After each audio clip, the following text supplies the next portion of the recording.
La Ciudad de México respiraba calor esa noche de junio. Las luces del Hotel Reforma brillaban contra el cielo oscurecido, reflejándose en las ventanas de la suite nupcial, donde Teresa Morales acababa de convertirse en la esposa de Fernando Villarreal. Tenía 26 años, un vestido de novia colgado cuidadosamente en el armario y el corazón acelerado por lo que debería ser el comienzo de su vida soñada. Fernando cerró la puerta detrás de ellos. Su traje oscuro estaba impecable, pero su rostro mostraba una tensión que Teresa no había visto durante la ceremonia. Ella se acercó, nerviosa pero esperanzada, buscando sus ojos. Había esperado ese momento durante los 8 meses de noviazgo, imaginando ternura y palabras dulces. Lo que vino fue un silencio espeso. Fernando se quitó la corbata con movimientos mecánicos, evitando mirarla directamente. Teresa sintió un escalofrío recorrerle la espalda, a pesar del calor sofocante que entraba por la ventana entreabierta. El ruido del tráfico de paseo de la Reforma parecía lejano, como si estuvieran suspendidos en una burbuja de irrealidad. «¿Fernando?», murmuró ella, su voz apenas audible. Él finalmente la miró. Sus ojos oscuros, que durante el noviazgo la habían observado con calidez calculada, ahora mostraban algo diferente, algo frío, algo cruel. «Necesito que sepas algo», dijo él, su voz cortante como vidrio. «Esto es solo un arreglo, un contrato que beneficia a nuestras familias». Teresa sintió que el suelo se movía bajo sus pies. Las palabras de Fernando continuaron, cada una un golpe directo a su pecho. «Tu cuerpo me da asco», declaró con una frialdad que heló la habitación. «No esperes que esto sea un matrimonio real». El silencio que siguió fue ensordecedor. Teresa no dijo nada. No podía. Su garganta se había cerrado. Las lágrimas amenazaban con brotar, pero algo más profundo que el dolor la mantuvo inmóvil. La comprensión súbita de que había sido engañada, que todo había sido mentira. Fernando tomó una almohada y una manta del armario y se instaló en el sofá dándole la espalda. Teresa permaneció de pie en medio de la habitación, aún con su ropa interior de encaje blanco, sintiéndose más desnuda y vulnerable de lo que jamás había estado. Las horas pasaron con una lentitud tortuosa. Ella finalmente se metió en la cama king size, ocupando solo un pequeño espacio en el borde, llorando en silencio hasta que el agotamiento la venció. Los días siguientes fueron una actuación perfecta. Ante las familias Morales y Villarreal, Fernando y Teresa representaban la pareja ideal. Él le tomaba la mano en las comidas dominicales, sonreía para las fotografías, incluso le besaba la mejilla cuando su madre, doña Gabriela, los observaba con satisfacción. Pero en la privacidad de su nueva casa en Polanco, un departamento de lujo con vista al Parque Lincoln, Fernando era un extraño distante. Dormían en habitaciones separadas. Él salía temprano cada mañana hacia las oficinas de Villarreal Constructores, la empresa familiar que había fusionado intereses con la cadena de farmacias Morales gracias a ese matrimonio estratégico. Teresa pasaba los días decorando espacios que nunca se sentirían como un hogar, preparando cenas que comían en silencio, fingiendo normalidad en un infierno privado. 3 meses después de la boda, Teresa descubrió la verdad por accidente. Había olvidado su cartera en el auto de Fernando y fue a buscarlo al estacionamiento de un restaurante en La Condesa, donde él había dicho tener una cena de negocios.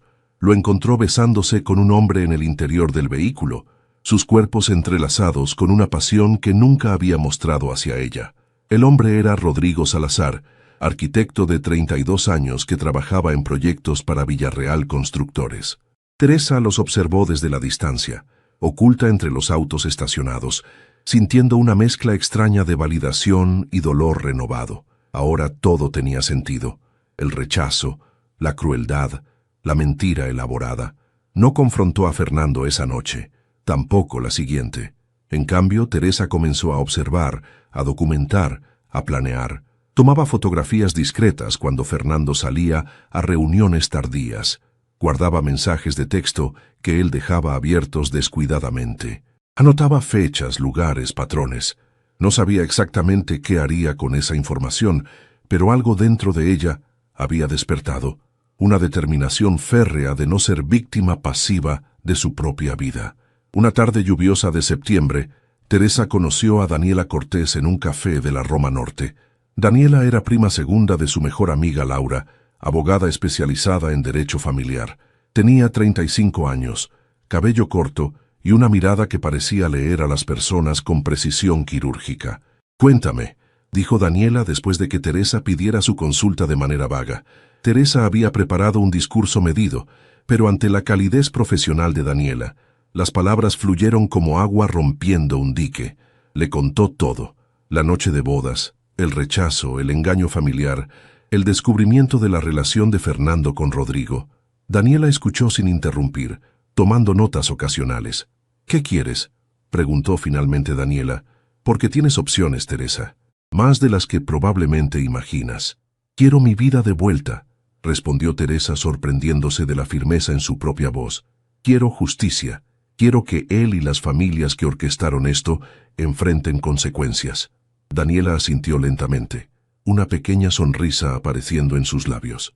«Entonces vamos a necesitar un plan muy cuidadoso, porque lo que estás describiendo no es solo un divorcio. Es una guerra contra dos familias poderosas que protegerán sus intereses económicos a cualquier costo». El otoño llegó a la Ciudad de México con sus característicos días soleados y noches frescas. Teresa se reunía con Daniela 2 veces por semana en diferentes cafés y restaurantes, siempre variando las ubicaciones para evitar patrones predecibles. La abogada había trazado una estrategia meticulosa que requería paciencia y precisión. «No podemos ir directamente al divorcio», explicó Daniela durante una reunión en un restaurante de Coyoacán. «Fernando y las familias tienen demasiado poder. Necesitamos construir un caso tan sólido que no puedan enterrarlo con dinero o influencias». Teresa aprendió a ser invisible en su propia casa. Fernando prácticamente la ignoraba, lo cual jugaba a su favor. Ella instaló discretamente una aplicación de recuperación de datos en la computadora compartida, obteniendo acceso a correos electrónicos que confirmaban no solo la relación extramarital, sino también irregularidades financieras en la fusión empresarial. Fernando y su padre habían inflado valores de propiedades y ocultado deudas para hacer el trato más atractivo a la familia Morales. Pero el verdadero golpe de suerte llegó en octubre. Teresa encontró documentos en el estudio de Fernando que revelaban que él había firmado un acuerdo prenupcial secreto con su padre, garantizando que en caso de divorcio, Teresa no recibiría absolutamente nada. Independientemente de las leyes de sociedad conyugal en México, el documento había sido preparado por un abogado corrupto y nunca fue mostrado a Teresa ni a su familia antes de la boda. «Esto es oro», dijo Daniela cuando Teresa le mostró copias fotografiadas. «Un acuerdo prenupcial sin consentimiento de la otra parte es completamente nulo, pero más importante, demuestra premeditación y fraude matrimonial. Sin embargo, el plan de Daniela era más ambicioso que un simple divorcio favorable. Quería exponer la corrupción empresarial, el fraude matrimonial y darle a Teresa no solo su libertad, sino una compensación que reflejara el daño psicológico y el engaño sistemático. «Necesitamos a alguien de adentro», sugirió Daniela. «Alguien en Villarreal Constructores que esté dispuesto a testificar sobre las irregularidades financieras». Teresa pensó inmediatamente en Rodrigo Salazar. Él era el amante de Fernando, pero también había sido arquitecto en varios de los proyectos donde ocurrieron las supuestas irregularidades. Contactarlo era arriesgado y potencialmente doloroso, pero podría ser la pieza que faltaba. Una tarde de noviembre, Teresa fue al despacho de arquitectura donde Rodrigo trabajaba en la colonia Juárez. El edificio era moderno, con grandes ventanales y plantas en cada piso. La recepcionista la miró con curiosidad cuando preguntó por Rodrigo, pero la dejó pasar. Rodrigo estaba en su oficina revisando planos. Cuando levantó la vista y vio a Teresa en la puerta, su rostro palideció visiblemente. Era atractivo, con facciones angulosas y ojos verdes que ahora mostraban una mezcla de sorpresa y culpa. «Teresa», murmuró levantándose torpemente. «Yo no esperaba verte. Necesitamos hablar», dijo ella cerrando la puerta detrás de sí. «Y no vengo a hacer una escena. Vengo a ofrecerte algo». Durante la siguiente hora, Teresa desplegó su caso con una claridad que la sorprendió a ella misma. Le explicó a Rodrigo que sabía de su relación con Fernando, pero que su problema no era con él, sino con el engaño institucionalizado que había arruinado su vida. Le mostró evidencia de las irregularidades financieras y le explicó que esas mismas transacciones fraudulentas ponían en riesgo legal a todos los involucrados, incluido él, como arquitecto firmante de algunos proyectos. «Fernando te está usando», dijo Teresa con voz calmada, «igual que me usó a mí. Cuando esto explote, y lo hará, él dejará que tú cargues con parte de la culpa legal mientras él se escuda detrás del apellido Villarreal». Rodrigo escuchó en silencio, su expresión pasando de la defensiva a la contemplación y finalmente a algo parecido a la resignación. «¿Qué quieres de mí?», preguntó finalmente. «Testimonio. Documentos que demuestren que Fernando y su padre sabían de las irregularidades. Correos, mensajes, cualquier cosa que tengas. A cambio, mi abogada se asegurará de que quedes fuera del proceso legal. Serás testigo cooperante, no acusado». Rodrigo se frotó el rostro con ambas manos. Exhaló profundamente. «Él me prometió que nos iríamos juntos», dijo con voz quebrada, «que una vez que consolidara su posición en la empresa, pediría el divorcio y podríamos estar juntos abiertamente. Pero siempre hay una excusa, siempre un retraso más». Teresa sintió una punzada de empatía inesperada. Ambos habían sido peones en el juego de Fernando. «Entonces ayúdame a liberarnos a ambos», dijo ella. Rodrigo asintió lentamente. 3 días después, le envió a Teresa un archivo digital encriptado con meses de correspondencia, memorandos internos y fotografías de documentos alterados. Era exactamente lo que necesitaban. Mientras tanto, Teresa mantenía la fachada de esposa obediente en casa. Las cenas familiares de los domingos en casa de los Villarreal se volvieron ejercicios de actuación donde ella sonreía, servía café y aceptaba comentarios condescendientes de su suegra sobre cuándo darían nietos. Fernando interpretaba su papel con igual profesionalismo, tomándole la mano durante las sobremesas, contando anécdotas inventadas sobre su feliz vida marital. Pero la tensión real llegó cuando el padre de Teresa, don Roberto Morales, comenzó a hacer preguntas sobre la fusión empresarial.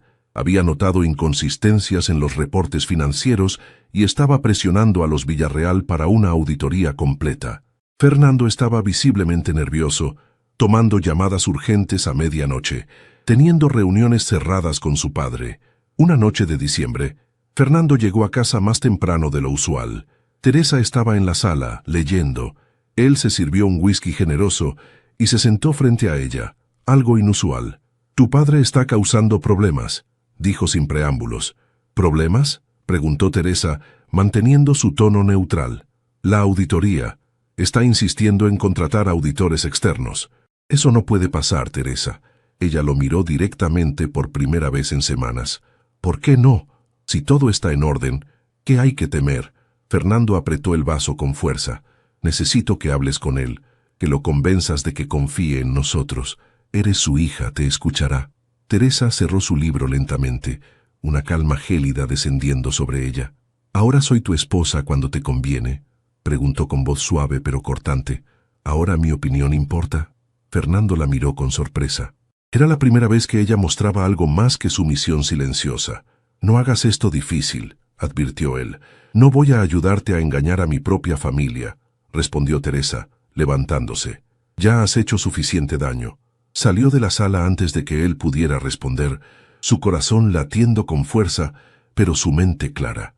El tiempo de esconderse había terminado. Diciembre trajo consigo el aire frío característico del invierno capitalino. Las calles de la Ciudad de México se llenaron de luces navideñas y vendedores ambulantes, pero en la casa de Polanco, el ambiente era gélido de una manera que nada tenía que ver con la temperatura. Después de la negativa de Teresa de intervenir con su padre, Fernando se volvió hostil de formas que antes había evitado. Dejaba de pagarle la tarjeta de crédito sin aviso previo, humillándola cuando intentaba comprar en tiendas. Canceló su acceso al auto familiar, forzándola a usar transporte público o pedir aventones.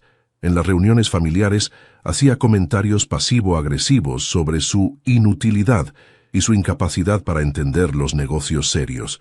Pero cada acción hostil de Fernando era documentada por Teresa.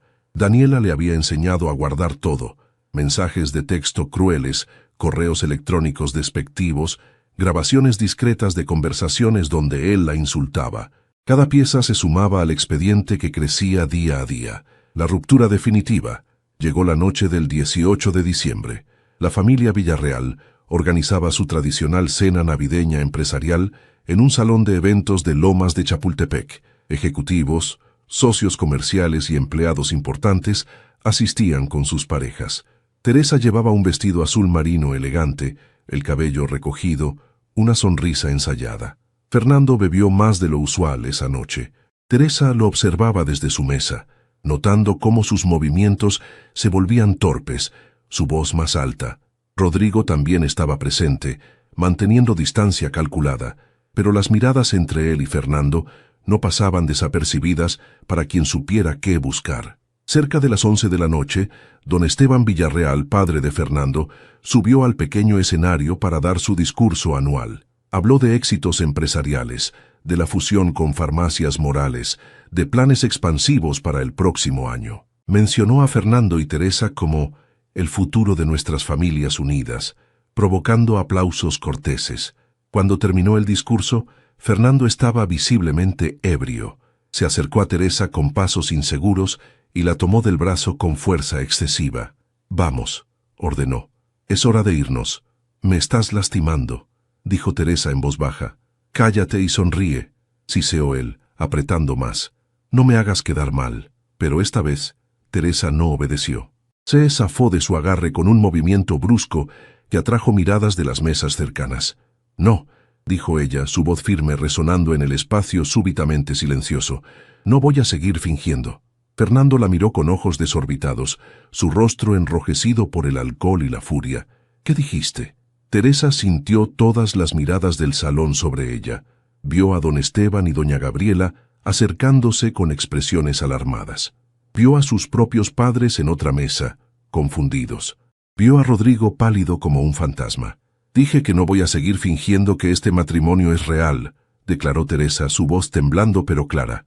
«No voy a seguir siendo cómplice de esta mentira». El salón estalló en murmullos.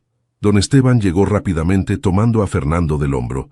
«Todos están cansados», dijo con voz autoritaria intentando controlar la situación. «Fernando, lleva a tu esposa a casa». «Ella no es realmente mi esposa», dijo Fernando con una risa amarga y cruel, las palabras saliendo sin filtro por el alcohol. «Es solo un contrato, un arreglo de negocios con piernas». El silencio que siguió fue absoluto. Teresa vio el horror en los rostros de sus padres, la furia contenida de don Esteban, las expresiones escandalizadas de los invitados. Había esperado confrontar a Fernando en privado, con abogados presentes, en un ambiente controlado. Pero este colapso público, era igualmente efectivo de una manera caótica. Doña Gabriela intentó tomar a Teresa del brazo, susurrando urgentemente sobre hablar en privado y no hacer un escándalo. Pero Teresa se alejó, caminando directamente hacia donde estaban sus padres. Su madre, doña Patricia, tenía lágrimas en los ojos. Su padre, don Roberto, estaba rígido de indignación contenida. «Papá, mamá, necesito hablar con ustedes», dijo Teresa. «Hay muchas cosas que no saben». Salieron del salón entre miradas curiosas y susurros. En el estacionamiento, bajo la luz fría de los postes, Teresa les contó todo. La noche de bodas, el rechazo constante, el engaño sistemático, la relación de Fernando con Rodrigo. Sus padres escucharon con expresiones que pasaron de la incredulidad al dolor y finalmente a la furia. «¿Por qué no nos dijiste nada?», preguntó doña Patricia, abrazando a su hija. «Porque tenía miedo», admitió Teresa, «y porque necesitaba estar segura de que cuando hablara, tuviera pruebas suficientes para que me creyeran». Don Roberto, un hombre usualmente calmado, tenía las manos temblorosas de rabia. «Los Villarreal van a pagar por esto», dijo con voz grave. «Van a pagar por cada lágrima, por cada humillación». Esa noche, Teresa no regresó a la casa de Polanco. Sus padres la llevaron de vuelta a la residencia familiar en San Ángel, una casa colonial que había sido su refugio durante toda su infancia. Durmió en su antigua habitación, entre las paredes pintadas de la banda que conocía desde niña, sintiéndose simultáneamente derrotada y liberada. Los días siguientes fueron un torbellino. Daniela activó el plan legal completo, presentando demanda de divorcio con causales de crueldad mental, fraude matrimonial y engaño sistemático. Adjuntó evidencia fotográfica, grabaciones, testimonios y los documentos financieros proporcionados por Rodrigo. Simultáneamente, don Roberto contrató auditores forenses para examinar la fusión empresarial, y lo que encontraron superó las expectativas. Villarreal Constructores había sobrevalorado propiedades por más de 40 millones de pesos y ocultado deudas por 20 millones adicionales. La prensa empresarial comenzó a publicar artículos sobre irregularidades en la fusión Villarreal-Morales. Las acciones de ambas compañías fluctuaron. Don Esteban intentó contactar a don Roberto para negociar en privado, pero fue rechazado rotundamente. Fernando intentó llamar a Teresa docenas de veces. Ella nunca contestó. Finalmente, él se presentó en la casa de San Ángel una tarde lluviosa de enero, golpeando la puerta con desesperación. Don Roberto salió a enfrentarlo. «No tienes nada que hacer aquí», dijo don Roberto firmemente. «Necesito hablar con Teresa», insistió Fernando, luciendo demacrado, con ojeras profundas. «Puedo explicar». «Ya explicaste suficiente», respondió don Roberto. «Ahora enfrentarás las consecuencias». Fernando intentó empujar para entrar, pero don Roberto no se movió. Finalmente, Teresa apareció en la puerta, detrás de su padre. «Déjalo hablar, papá», dijo ella con voz calmada. Don Roberto la miró con preocupación, pero se hizo a un lado. Fernando y Teresa se quedaron frente a frente en el pórtico de la casa, la lluvia cayendo a su alrededor. «Podemos arreglar esto», dijo Fernando, su voz quebrada. «Podemos decir que fue un malentendido, que estabas estresada. Mi padre está dispuesto a hacer ajustes financieros». Teresa lo miró con una mezcla de lástima y firmeza. «No hay nada que arreglar, Fernando. Nunca hubo un matrimonio real, y ahora todos lo saben. Vas a destruir 2 familias», dijo él, ahora con un tono amenazante, «todo por tu orgullo herido». «No», corrigió Teresa, «tú destruiste este matrimonio la noche de bodas. Yo solo estoy diciendo la verdad». Fernando se quedó en silencio, empapándose bajo la lluvia. Finalmente se dio la vuelta y se fue derrotado. Teresa lo observó alejarse, sintiendo un peso enorme salir de sus hombros. El proceso legal se extendió durante 4 meses.